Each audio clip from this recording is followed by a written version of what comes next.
చంద్రబాబు వస్తాడా? ఆడమ్మ మొగుడొస్తాడా? ఈ రోజున అంబటి రాంబాబు మాట్లాడిన దిక్కుమాలిన మాట. అసలు ఇంత దూరం ఎందుకొస్తారు వైఎస్ఆర్ కాంగ్రెస్ పార్టీ నాయకులు అంటే, దాని వెనక ఓ పెద్ద కాన్స్పిరసీ థియరీ ఉంటుంది. ఖచ్చితంగా ఏ విషయాన్ని ఎవరు ఎలా ప్రజెంట్ చేస్తారు అనేది అందరికీ తెలిసిందే. కానీ అంబటి రాంబాబు నైజం అది కాదు. ఆయన హావభావాలతోటి, గంభీరమైన వాయిస్తోటి, స్వచ్ఛమైన భాషతోటి, అందులో గ్రాంధిక పదాలను కూడా ఇంక్లూడ్ చేసుకుంటూ అద్భుతంగా మాట్లాడుతున్న వ్యక్తి. ఈ మధ్య అంబటి రాంబాబు కూడా ఒక యూట్యూబ్ ఛానల్ పెట్టుకొని అందులో కూడా సొఫిస్టికేటెడ్గానే మాట్లాడుతున్నాడు.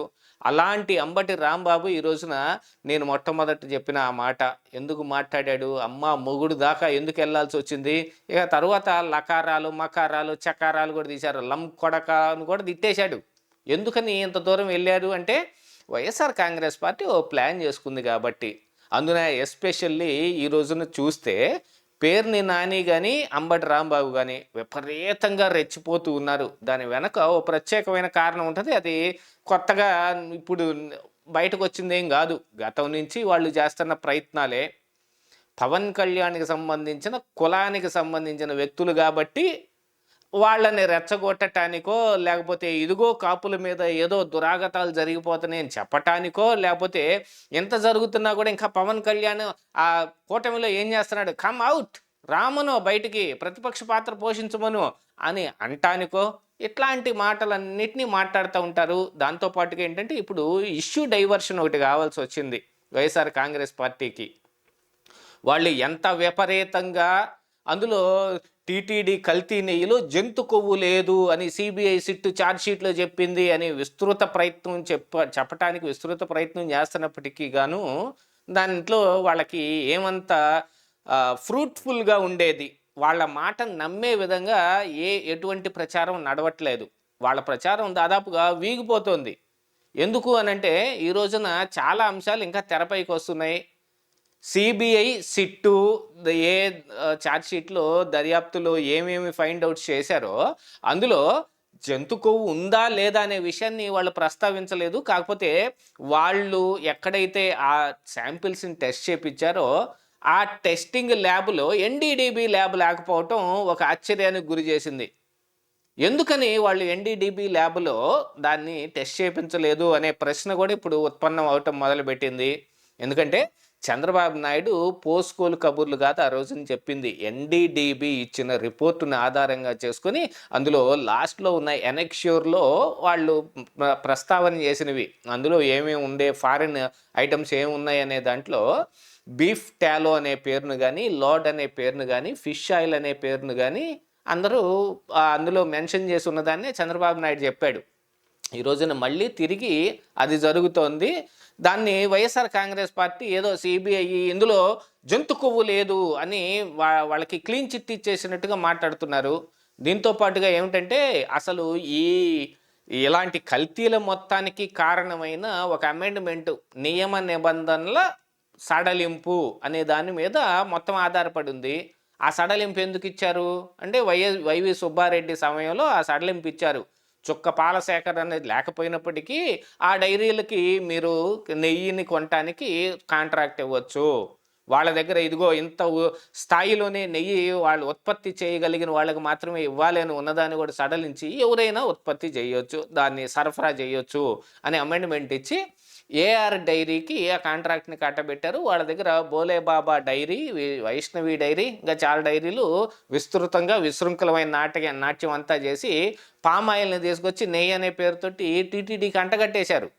అందులో పామాయిల్ ఉంది అనేది కూడా విస్తృతంగా ప్రచారం నడుస్తుంది. సిబిఐ సిట్ ఇచ్చిన దాంట్లో ఉన్న దాంట్లోనే పామోలిన్ తప్ప అందులో నెయ్యి అనేది చుక్క కూడా లేదు, 0% ఉంది.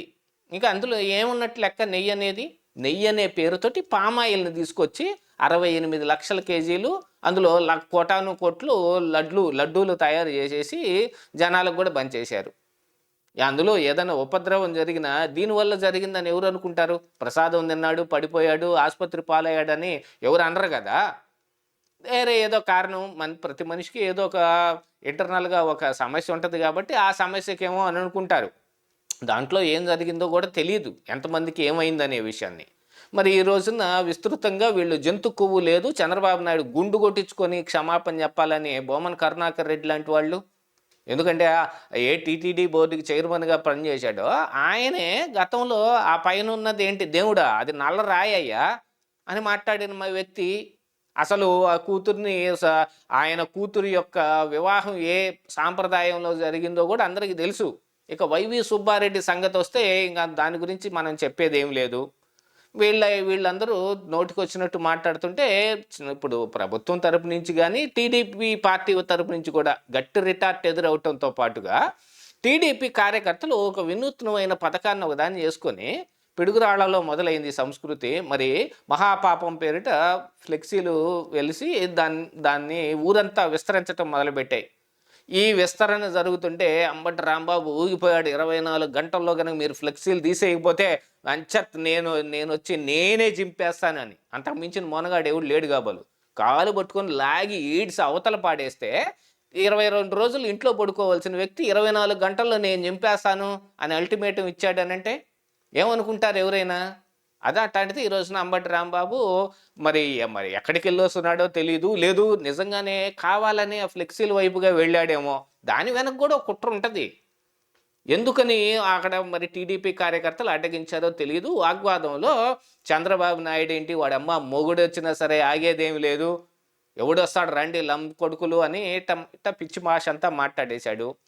ఇక అంతే, ఆంధ్ర రాష్ట్రం మొత్తం అట్టొడకటం మొదలుపెట్టింది. అబ్బెబ్బే నేను అట్టనలేదు, నేను చంద్రబాబు నాయుడు నేను తిట్టలేదు, వాళ్ళే తిడితే నేను తిట్టాను అని ఇట్లాంటివి ఏం చెప్పినా ఇందులో తరచి ఆలోచిస్తే ఖచ్చితంగా ఒకటి కనపడుతుంది.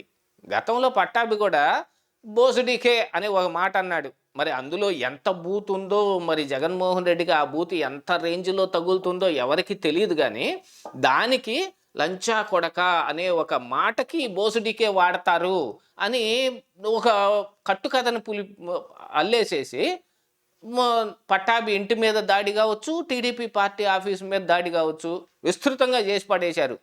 దానికి ముందు, ఆ దాడి చేయటానికి ముందు వైఎస్ఆర్ కాంగ్రెస్ పార్టీ ఆఫీసులోనే ఈ కుట్ర మొత్తం చేశారు. మరి పోలీసులు మొన్న విచారణలో అదే కదా తేల్చింది. దీని విషయమై దేవినేని అవినాష్ని కావచ్చు, లేళ్ల అప్పిరెడ్డిని కావచ్చు, నందిగాం సురేష్ని కావచ్చు, అందరినీ విచారణ చేశారు కదా. దీంట్లో కాన్స్పిరసీ థియరీ ఉంది. అట్లాంటిది ఇప్పుడు అంబటి రాంబాబునో, పేర్ని నానినో, లక్ష్మీ పార్వతినో ఇట్లాగ మాట్లాడటానికి ఇప్పుడు ఈ రోజున బయటకు పురిగొల్పి వదిలేరు చూడండి. వాళ్ళల్లో ఎవరో ఒకళ్ళకి ఏదో ఒకటి జరిగితే, అంటే టోటల్గా పోతే గనక ఇక అక్కడి నుంచి వైఎస్ఆర్ కాంగ్రెస్ పార్టీ అందుకోవచ్చు, ఊరు మీద విస్తృతంగా దాడులు చేయొచ్చు అనే ఒక కాన్స్పిరసీ అయితే ఇందులో ఖచ్చితంగా కనపడుతుంది. అంబటి రాంబాబు వ్యాఖ్యల వెనుక జగన్మోహన్ రెడ్డి కుట్ర ఖచ్చితంగా ఉండి తీరాల్సిందే.